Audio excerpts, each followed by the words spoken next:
Nikola Jokic umiyak sa laro nila versus Warriors. Di naman makapaniwala si Draymond Green sa kanyang nakita. Samantala, Brown hustle player ng Nuggets. Pero tumawag nga ba ng timeout? At bakit naman galit na galit si Steve Kerr?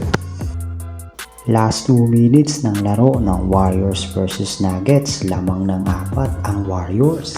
Subalit hirap na hirap silang maka-score laban sa Nuggets. At dahil nga sa free throw na ito ni Morey ay 2 na lamang ang kalamangan ng Warriors. Tumira naman ang 3 si Payton, subalit sablay pa rin. Napakagandang fake ni Jokic kay Curry. Dahil dyan naitabla na nila ang score sa 115. Subalit ang Warriors ay hirap na hirap pa rin na makabutas. Pagkatapos ng sumablay ni Curry ay nakakuha naman ng foul si Aaron Gordon. Naipasok naman niya ang 2 free throw, kaya naman nakuha na nila ang kalamangan. Nice defense naman ni Jokic kay Kuminga. Kahit si Westbrook ay nagpakita din ng magandang depensa.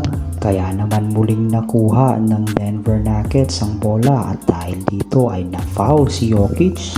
Ipinasok naman ni Jokic ang 2 free throw kaya naging 4 na ang lamang ng Denver Nuggets. Moody tumira ng 3, hindi pumasok, na rebound ni Brown, kaya lang tumawag ba ng timeout? Take note mga idol, 4 lang ang lamang at wala ng timeout ang Denver Nuggets. Kaya kung sakaling tumawag si Brown ng timeout ay mate-technical ang Denver Nuggets at magkakaroon ng free throw ang Warriors. Plus meron pang ball possession at makakatira pa sila ng 3 para maitay ang laro. Subalit hindi nga daw nakita ng mga referee ang pagtawag ni Brown ng timeout.